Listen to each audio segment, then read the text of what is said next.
Hello everyone, welcome to all. तो आज की सीरीज़ में हम लोग पार्ट्स ऑफ स्पीच का सेक्शन देखेंगे जो यूपी टेट 2021 के एग्जामिनेशन के लिए एक इम्पॉर्टेंट पार्ट है।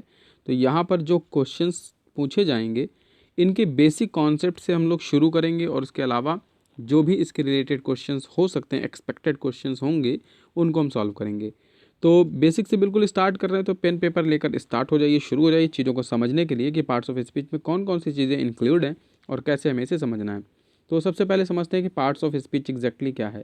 देखिए, जब भी हम कोई सेंटेंस बोलते हैं, सपोज़ अगर हम कोई सेंटेंस बोलना चाहें, जैसे सपोज़ ये लिखा हुआ है relation of the words to one another, तो इसमें पूरे सेंटेंस में क्या क्या पार्ट्स आपको देखने को मिल रहे हैं, ये सारी चीज़ें इसमें बहुत इंपॉर्टेंट होती हैं। यही पार्ट्स ऑफ स्पीच कहलाता है। कोई भी सेंटेंस हम एक स्टेटमेंट के तौर पे अगर किसी भी व्यक्ति से बोलें, वो हम बोलते हैं जब किसी से, वो स्पीच कहलाता है। बट उसके जो भी पार्ट्स होते हैं, वो टुकड़े क्या क्या हो सकते हैं, वो ये हो सकते हैं जो आपको इस टॉपिक में पढ़ना भी है और इसी पे कॉन्सेप्ट बेस रहेगा ये। सबसे पहले आपको नाउन समझना है कि उसमें एग्जैक्टली नाउन क्या होता है, नाउन किस किस जगह प्लेस हो सकता है। दूसरा, आपको ये समझना है कि उसमें काइंड्स ऑफ नाउन, कितने तरह के नाउन होते हैं, ये सारी चीज़ें हम बेसिक से समझेंगे। कितने टाइप के नाउन होते हैं, उनका एक दूसरे से क्या रिलेशन होता है सेंटेंस में, उन्हें किस फॉर्मेट में यूज़ किया जाता है, वगैरह वगैरह, ये सारी चीज़ें इसके साथ मेंशन होने वाली हैं। नेक्स्ट रहता है सेक्शन जो पार्ट्स ऑफ स्पीच पर बहुत इंपॉर्टेंट हिस्सा है, प्रोनाउन। जब हम कहीं पर नाउन यूज़ करते हैं तो उस नाउन की जगह पर हम कोई भी अगर वर्ड ऐसा यूज़ करें जो किसी को इंडिकेट कर रहा होगा, तो वो प्रोनाउन कहलाएगा। सपोज़ करिए कि आप अपना नाम लिखें किसी सेंटेंस में और उस नाम की जगह पर आप बाद में लिख दें आई, तो जो आई लिखेंगे वो एक प्रोनाउन का हिस्सा है, प्रोनाउन कहलाएगा।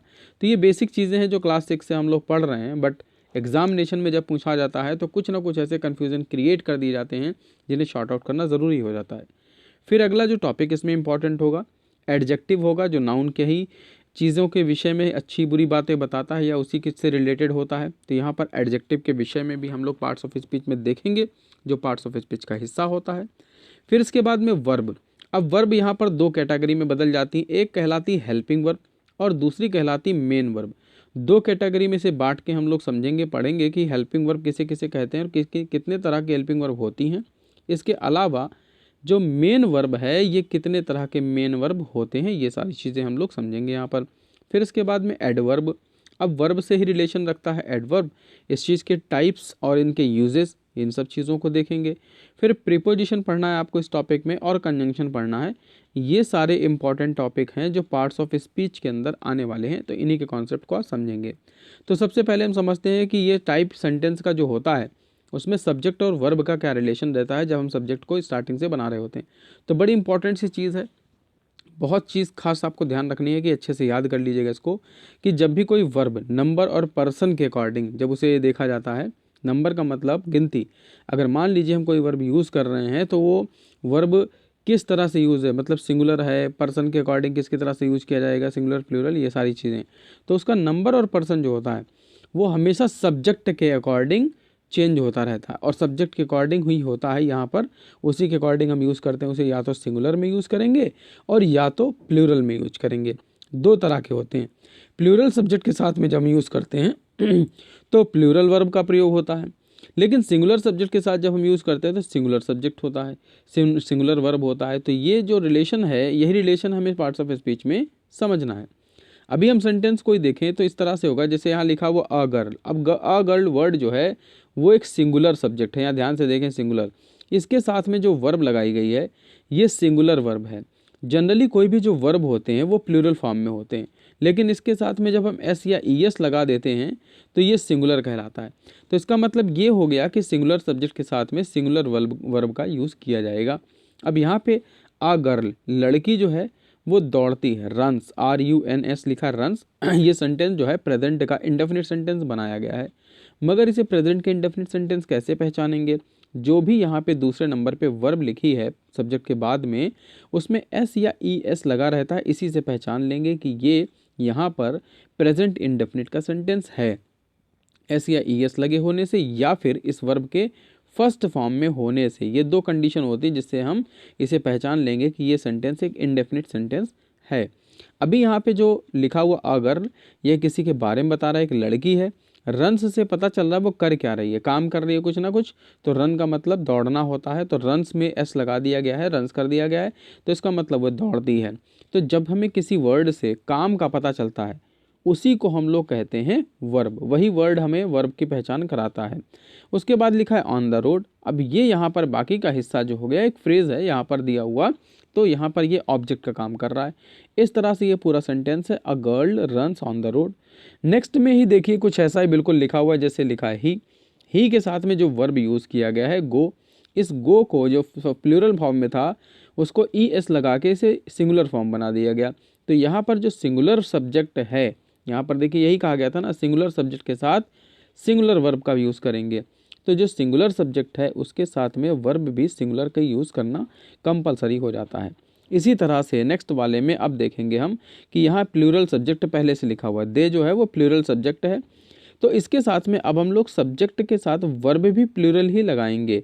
अब कोई भी वर्ब, अभी मैंने आपको बताया कि कोई भी वर्ब पहले से जो होती ओरिजिनल फॉर्म उसका जो होता है वो प्लूरल फॉर्म में होता है, उसमें हम लोग एस या ई एस अगर मेंशन कर देते हैं तभी वो सिंगुलर फॉर्म में आता है, अदरवाइज वो प्लूरल फॉर्म में ही रहता है। तो यहाँ पर वही कंडीशन फॉलो कर रहा है, वही चीज़ बनेगी। नेक्स्ट सेंटेंस में भी देखिए ऐसे है बॉयज़। अभी एक बॉय था तो उसमें एस लगा के कर दिया बॉयज़, यानी ढेर सारे बॉयज़ हो गए तो बहुवचन बन गया। लेकिन उसके बाद जो वर्ब यूज की है अब केवल गो लिखा हुआ है, गो जो है ये बहुवचन फॉर्म है। अब इसी में अगर हम लोग इसको सिंगुलर बनाना चाहेंगे तो ई एस लगा देंगे तब ये सिंगुलर फॉर्म हो जाएगा, एक वचन जिसे बोलेंगे। तो यहाँ पर बॉयज़ गो लिखा है, फिर उसके बाद टू द प्लेग्राउंड। अब बाकी का हिस्सा जो है वो ऑब्जेक्ट का हिस्सा है, लेकिन शुरुआत का जो हिस्सा है वो यहाँ ध्यान रखना है कि सब्जेक्ट का हिस्सा भी कुछ होता है, प्रेडिकेट का हिस्सा भी होता है, उसी के अकॉर्डिंग ये डिवीज़न होता है।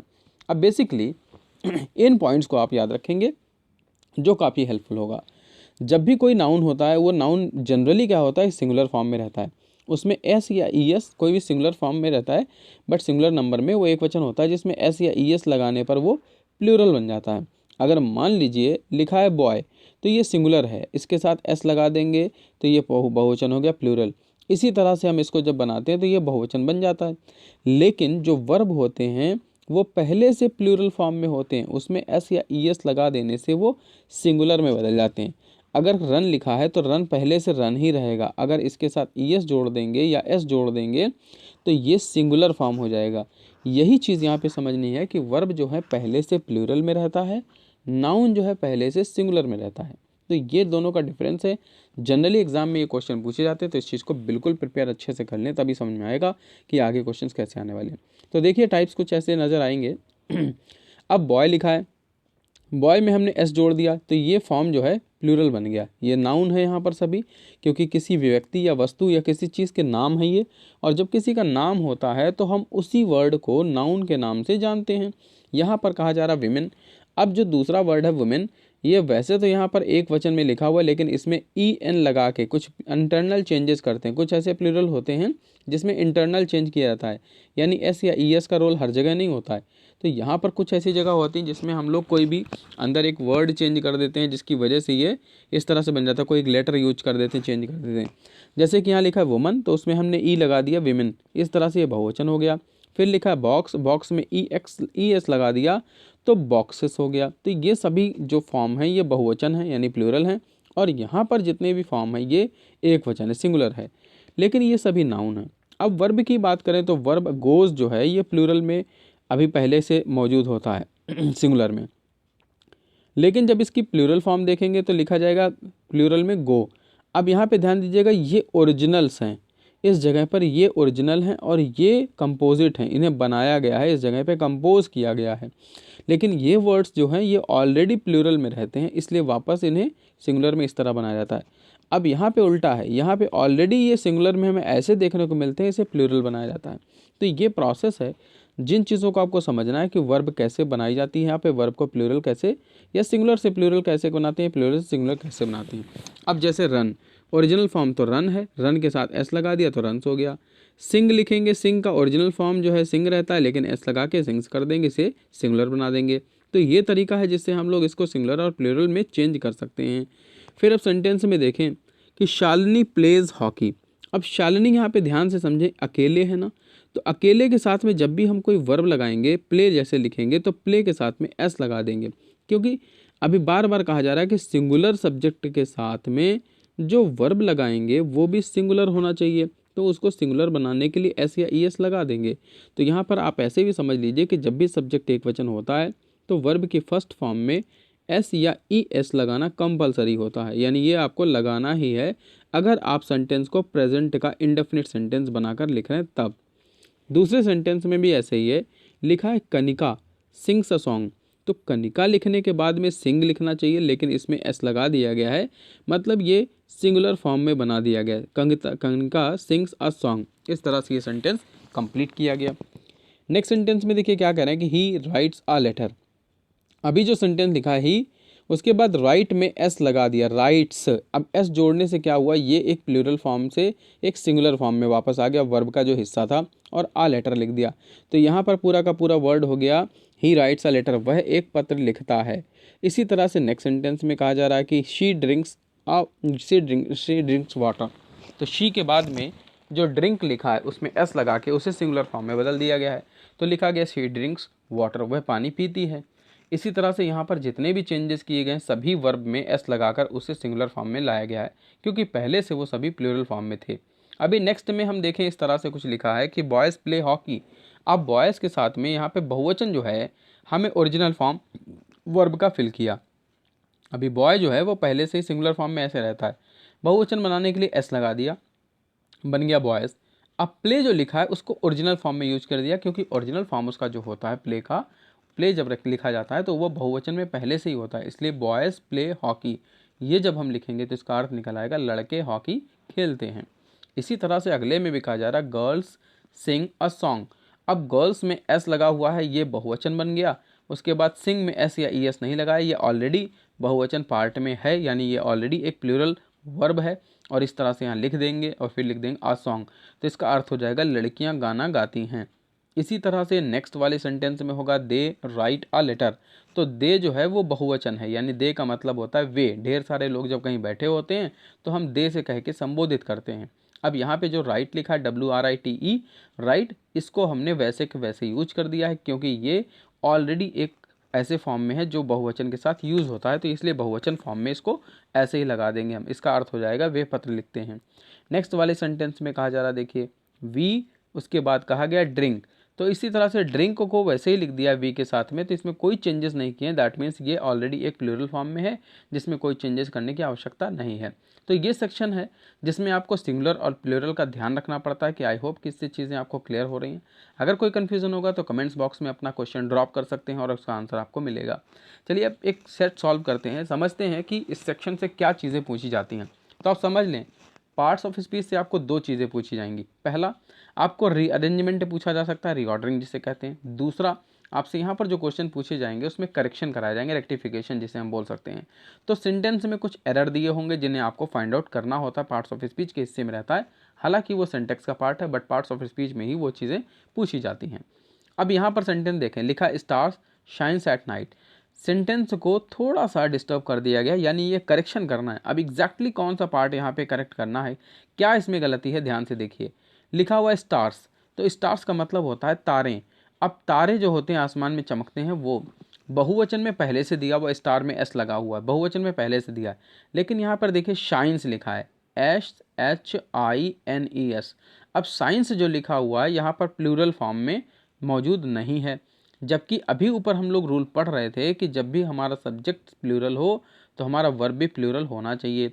तो अब देखते हैं इसमें से कौन सा ऐसा सेक्शन है जहाँ पर वर्ब प्लूरल है, फिर आगे देखेंगे सेंटेंस में बाकी चीज़ें करेक्ट हैं या नहीं। तो स्टार सभी में देखिए लिखा हुआ सेम, इसका मतलब ये तो सब में कॉमन है। लेकिन उसके बाद जो वर्ब यूज़ हुई है, देखिए यहाँ पर शाइनिंग यूज है। तो ध्यान दीजिए, ये सेंटेंस तो पूरी तरह गलत है, क्योंकि किसी भी सब्जेक्ट के साथ में डायरेक्टली हम लोग किसी भी वर्ब का ING फॉर्म यूज़ नहीं करते हैं। दूसरे सेंटेंस में कहा जा रहा है शाइन्स, सेम सेंटेंस है, तो यहाँ पर कोई करेक्शन नहीं है, इसलिए इसको भी हटा देंगे। नेक्स्ट वाले में लिखा है शाइन, SHINED, जो कि सेकंड फॉर्म में लिखा हुआ है। तो सेकंड फॉर्म हालांकि ये होती भी नहीं है शाइन की सेकंड फॉर्म होती है शोन यहाँ पर। तो ध्यान देंगे यहाँ पर, इसलिए तो ये भी जो है गलत है सेंटेंस। अब लास्ट वाले में देखेंगे तो यहाँ पर लिखा हुआ है शोन, तो यहाँ पर जो सेंटेंस लिखा हुआ है इस तरह से इसको करेक्ट माना जा सकता है। बट यहाँ पर थोड़ा सा ध्यान देने वाली चीज़ है कि यहाँ पर सेंटेंस कौन सा करेक्ट होगा।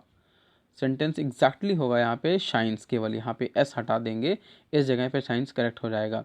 तो सेंटेंस बनेगा स्टार शाइन्स एट नाइट। बाकी चीज़ें एट नाइट जो लिखा है वो सही है, इसलिए पूरा सेंटेंस इस तरह से करेक्ट होगा और यहाँ पे ऑप्शन बी को सिलेक्ट कर लेंगे।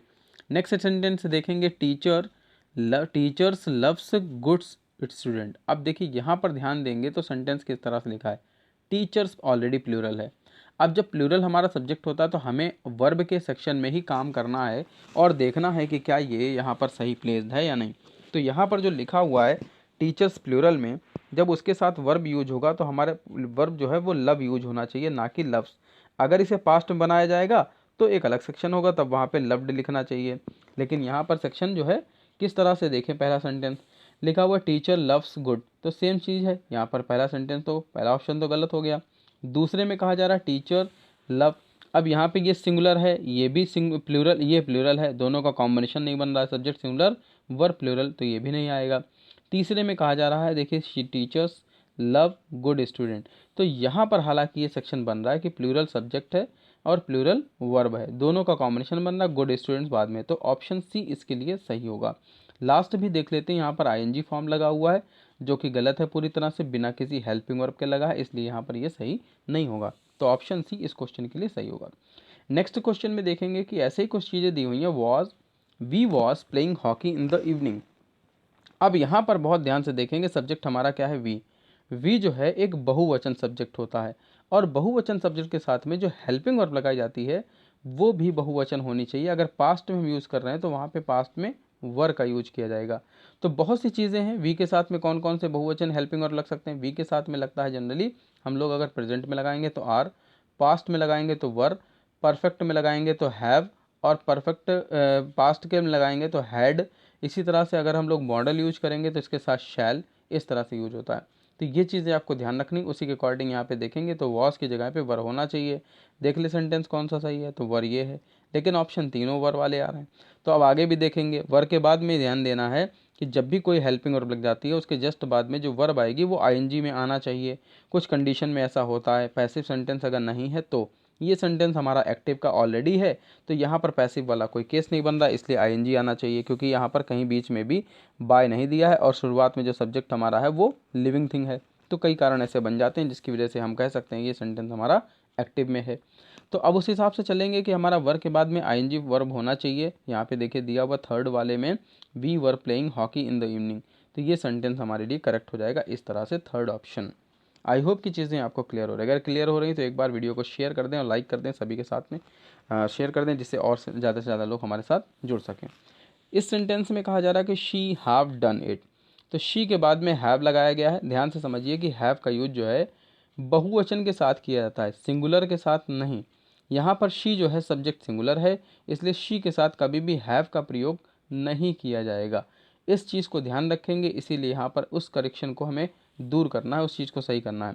लिखा है शी हैज़ डू इट, ये सेंटेंस हो सकता है सही, मगर ध्यान देंगे हैज़ के बाद में वर्ब की थर्ड फॉर्म भी लगती है, ये बात कंपलसरी है, ध्यान रखिएगा। यहाँ पर फर्स्ट फॉर्म आ गई है तो इसलिए ये सेंटेंस पहला वाला तो नहीं होगा। दूसरे में देखेंगे लिखा है शी हैज़ डन इट, ये सेंटेंस हो सकता है, बट आगे भी चेक कर लें।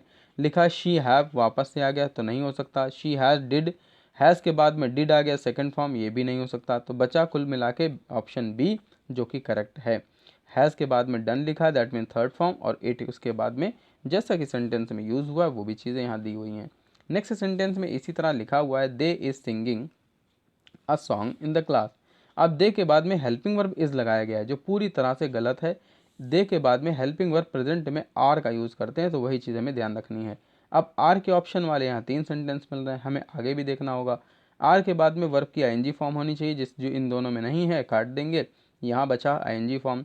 इसी ट्रिक से आपको एग्जाम में करना है, जिससे आप इसको बहुत आसानी से सॉल्व कर पाएंगे। अब यहाँ पे आर के बाद में जब आईएनजी फॉर्म लगा तो ये तो करेक्शन हो गया ऑलरेडी और मिल गया, ऑप्शन ए यहाँ इसके लिए सही हो जाएगा।